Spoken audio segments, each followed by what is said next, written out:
Hi hello అందరికీ నేను ఈ వీడియోలో ఏం చెప్పాలనుకుంటున్నానంటే రాజమండ్రి నుంచి తిరుపతి వరకు వెళ్ళే మా ఈ జర్నీలో మేమేం ప్రాబ్లమ్స్ అయితే ఫేస్ చేసామనేది డీటెయిల్గా చెప్పాలనుకుంటున్నాను. యాక్చువల్లీ మేమైతే మార్నింగ్ 9కే స్టార్ట్ అయిపోయాము. మేము స్టార్ట్ అయ్యామో లేదో వర్షం కూడా స్టార్ట్ అయింది. కొంచెం టెన్షన్ అయితే అనిపించింది ఈ టైంలో వర్షం ఏంటని చెప్పేసి. కానీ రాజమండ్రి దాటిన తర్వాత అయితే వర్షం తగ్గింది కొంచెం కొంచెంగా. ఇంకొక విషయం ఏంటంటే మేము రాజమండ్రి నుంచి తిరుపతి వరకు, తిరుపతి నుంచి చాలా టెంపుల్స్కి అయితే వెళ్ళాము. వీటన్నిటికీ ఇంత సేఫ్గా వెళ్ళి సేఫ్గా రావడానికి కారణం ఒక పర్సన్ అయితే ఉన్నారు, అది మా మావయ్య. ఇంత పెద్ద లాంగ్ జర్నీలో కూడా ఏ డ్రైవర్ హెల్ప్ లేకుండా మొత్తం డ్రైవింగ్ అంతా ఆయనే చూసుకున్నారు. యాక్చువల్లీ హీ ఈజ్ మై రథసారథి. అసలు మేము ఏ టెంపుల్స్ వెళ్దామని ఈ ట్రిప్ ప్లాన్ చేసుకున్నామంటే ఫస్ట్ తిరుపతి తర్వాతే ఏదైనా అని చెప్పేసి అనుకున్నాము. తర్వాత సిరిపురము, కంచి, కాళహస్త్రి, కాణిపాకం, లాస్ట్ వచ్చేటప్పుడు విజయవాడ వద్దాం అనుకున్నాము. కానీ మొత్తం రివర్స్ అయిపోయింది. ఎందుకంటే మేము ఎప్పటి నుంచో తిరుపతి వెళ్ళాలనుకుంటున్నాము, కానీ నా ఎగ్జామ్స్ అయిన తర్వాత వెళ్దామని చెప్పేసి అయితే అనుకున్నాము.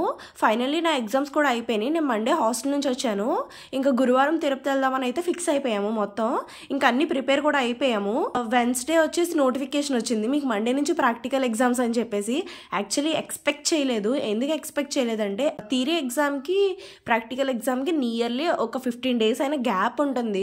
అసలు గ్యాప్ కూడా లేకుండా 1 weekలోనే ఎగ్జామ్ పెట్టేశారు. అసలు నోటిఫికేషన్ చూసిన తర్వాత ఏం చేయాలో తెలియలేదు. చిన్నపాటి డైనమాలో అయితే పడిపోయాం. ఇప్పుడు ఈ జర్నీ చేయాలా వద్దా, ఇప్పుడు వెళ్ళినా సండే లోపు వస్తామా లేదా అని చెప్పేసి అయితే చిన్న డౌట్ అయితే ఉండింది.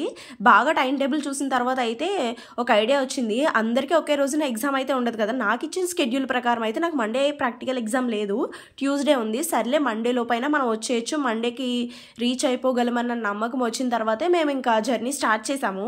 ఇంకెలా అయితే అనుకున్న రోజున జర్నీ అయితే స్టార్ట్ చేసేసాము. మొత్తం మా ఫ్యామిలీ, అమ్మమ్మ వాళ్ళ ఫ్యామిలీ కలిపి 8 members, అలాగే మామయ్య వాళ్ళ పిల్లలు 2 పిల్లలు. ఫైనల్లీ సేఫ్గా 10 o'clock అయితే తిరుపతి చేరుకున్నాము. ఇక్కడ కార్ చెకింగ్, లగేజ్ చెకింగ్ అయిపోయిన తర్వాత మేము కార్లోనే కొండెక్కేస్తున్నాము. ఎందుకంటే మాతో అమ్మమ్మ వాళ్ళు ఉన్నారు, చిన్నపిల్లలు ఉన్నారు కనుక మేము నడిచి ఎక్కలేము. యాక్చువల్లీ మేమైతే నడిచి ఎక్కుదాం అనుకున్నాము. కాకపోతే అలా వెళ్ళడం వల్ల ఏంటంటే వాళ్ళు వేరైపోతారు, మేము వేరైపోతాం కదా. అందుకే మేము కార్లోనే వెళ్ళాల్సి వచ్చింది. ఫైనల్లీ ఫార్మాలిటీస్ అన్నీ అయిపోయిన తర్వాత కొండెక్కడం అయితే స్టార్ట్ చేసేసాము. ఇక్కడ మేము చేసిన మిస్టేక్ ఏంటంటే కార్లో ఫ్యూయల్ ఉందో లేదో చూసుకోకుండా కొండెక్కడం స్టార్ట్ చేసేసాము. టైం చూస్తే 11:30 అయిపోయింది. రోడ్స్ కనిపించట్లేదు. ఒక పక్క వర్షం కూడా పడుంది.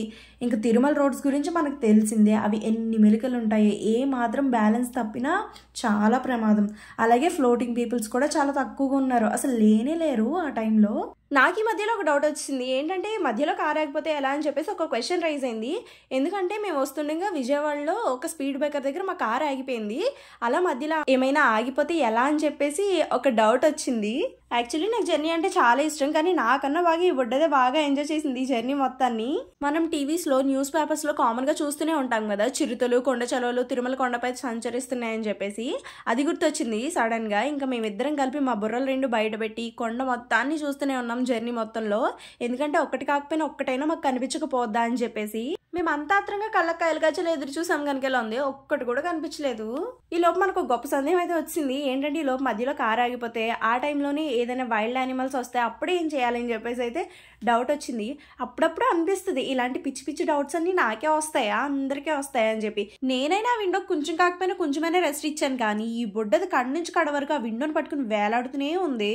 ఏసీ కారేగా విండోస్ ఎందుకు తీయడం, అదేదో విండోస్ వేసుకుంటే సరిపోయేదిగా అంటారేమో, కానీ ఫ్యామిలీలో ఎవరో ఒకరు ఉంటారుగా ఏసీ పడని వాళ్ళు, కార్ పడని వాళ్ళు. ఈ విండోస్ తీసించకపోతే మాకెక్కడ అభిషేకం అయిపోయింది అన్న భయంతో మేము విండోస్ తీసే ఉంచేసాము. కొంచెం దూరం వెళ్ళిన తర్వాత రోడ్ కనిపించడం కూడా కష్టం అయిపోయింది, ఎందుకంటే లైట్సే లేవు అసలు. మా మావయ్య చాలా స్లోగా డ్రైవ్ చేశాడు, ఎందుకంటే చాలా మెలికలు ఉంటాయి కదా. ఇక్కడ మనం రోడ్ని ఫైండ్ అవుట్ చేయడమే చాలా కష్టం, అలాంటిది టర్నింగ్స్ ని ఫైండ్ అవుట్ చేయాలి, అలాగే వాటిని క్రాస్ చేయాలి కదా. చాలా జాగ్రత్తగా ఉండాలి ఇక్కడ. ఏ మాత్రం మిస్బ్యాలెన్స్ అయినా చాలా ప్రమాదం జరుగుద్ది. ఎందుకంటే ఇది ఓన్లీ 1 వేనే కదా. మనం వెళ్ళేటప్పుడు ఆపోజిట్ నుంచి బస్సులు, వెహికల్స్ వస్తూనే ఉంటాయి. సో మనం ఎంత స్లోగా వెళ్తే అంత మంచిది ఈ రోడ్స్లో. ఫైనల్లీ చాలా సేఫ్ అండ్ సెక్యూర్గా తిరుమల కొండపైకి అయితే చేరుకున్నాము. మేము నియర్లీ ఒక 10 years బ్యాక్ అయితే తిరుమల వచ్చాము. అప్పటి నుంచి మళ్ళీ ఇప్పుడే రావడము. కొండపైకి రాగానే ఏదో తెలియని పాజిటివ్ వైబ్ అయితే వచ్చింది. లాస్ట్ టైం వచ్చినప్పుడు మేము కాలినడకన వచ్చాం కనుక దర్శనానికి ఏం ఇబ్బంది అవ్వలేదు, డైరెక్ట్గా వెళ్ళిపోయాము. ఈసారి వచ్చినప్పుడు మాత్రం చాలా ఇబ్బంది పడ్డాము దర్శనానికి. అదేంటి తిరుమల రోడ్స్ ఇంత ఖాళీగా ఉన్నాయి అనుకుంటున్నారా? యాక్చువల్లీ టైం వచ్చేసి 12:30 అవుతుంది. నేనైతే అసలు ఎక్స్పెక్ట్ చేయలేదు తిరుమల రోడ్స్ ఇంత ఖాళీగా ఉంటాయని. ఇంక మేము వచ్చిన వెంటనే కార్ని పార్కింగ్ లో పెట్టేసి తలలీలాలు ఇవ్వడానికి డైరెక్ట్ గా లగేజ్ తీసుకుని అక్కడికే వెళ్ళిపోయాము. అక్కడ టోకెన్ తీసుకోవాలట, టోకెన్ తీసుకోవడానికి వెళ్ళారు. తిరుపతి వచ్చిన వాళ్ళందరూ ముడుపులు చెల్లించుకుంటారో లేదో తెలియదు కానీ ఖచ్చితంగా తలలీలాలు అయితే చెల్లించుకుంటారు.